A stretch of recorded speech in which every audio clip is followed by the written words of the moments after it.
कुछ दिन पहले मैंने कहा था कि हमारी सरकार के अगले टर्म में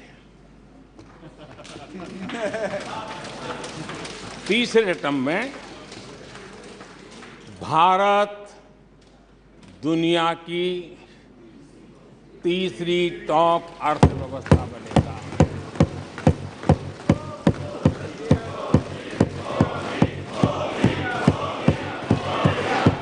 आदरणीय अध्यक्ष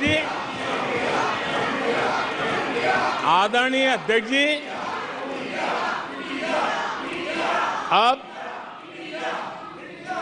देश के भविष्य पर थोड़ा सा भी भरोसा होता जब हम ये क्लेम करते हैं कि हम आने वाले 5 साल में नए तीसरे टर्म में हम देश की इकोनॉमी को तीसरे पर लाएंगे, तो एक जिम्मेवार विपक्ष क्या करता? वो सवाल पूछता, अच्छा भाई बताओ, निर्मला जी बताओ कैसे करने वाले हो, अच्छा मोदी जी बताओ कैसे करने वाले हो, आपका रोड मैप बताओ। ऐसा करते। अब ये भी मुझे सिखाना पड़ रहा है। लेकिन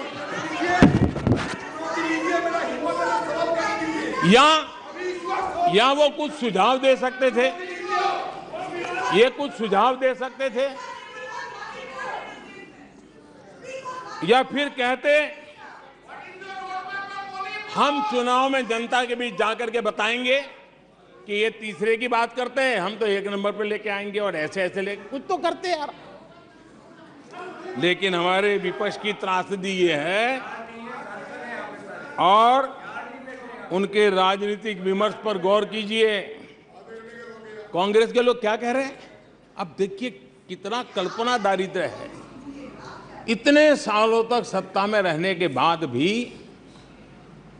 क्या अनुभवताहीन बातें सुनने को मिल रही है जी। क्या कहते हैं ये कहते हैं इस लक्ष्य तक पहुंच रहे, कुछ करने की जरूरत नहीं, ऐसे ही होने वाला है तीसरे नंबर पे। बताओ, मुझे लगता है कि इसी सोच के कारण वो सोते रहे इतने सालों तक, तो अपने आप होने वाला है।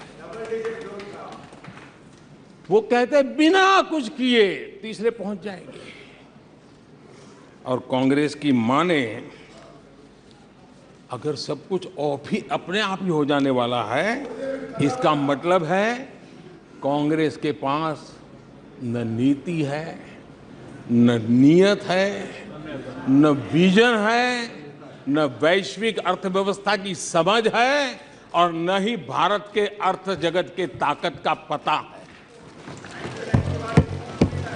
और इसलिए सोए सब हो जाएगा, यही एक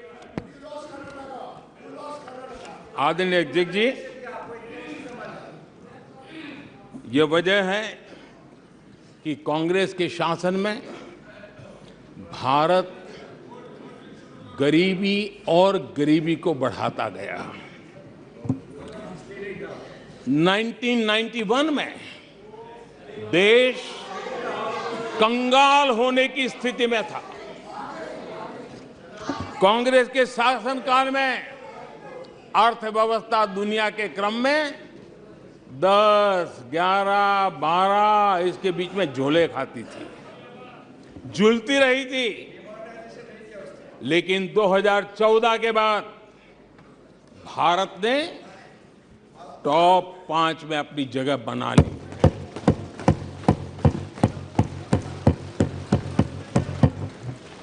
कांग्रेस के लोगों को लगता होगा कि ये कोई जादू से लकड़ी से हुआ है, लेकिन मैं आज सदन को बताना चाहता हूं माननीय अध्यक्ष, रिफॉर्म, परफॉर्म एंड ट्रांसफॉर्म एक निश्चित आयोजन, प्लानिंग और कठोर परिश्रम की पराकाष्ठा, और इसी की वजह से आज देश इस मुकाम पर पहुंचा है। और ये प्लानिंग और परिश्रम की निरंतरता बनी रहेगी। आवश्यकता अनुसार उसमें नए रिफॉर्म होंगे, और परफॉर्मेंस के लिए पूरी तरह ताकत को लगाया जाएगा, और परिणाम ये होगी कि हम तीसरे नंबर पर पहुंच के रहेंगे। आदरणीय अध्यक्ष जी, देश का विश्वास मैं शब्दों में भी प्रकट करना चाहता हूं और देश का विश्वास है कि 2028 में आप जब अविश्वास प्रस्ताव लेके आएंगे तब ये देश पहले 3 में होगा। ये देश का विश्वास है।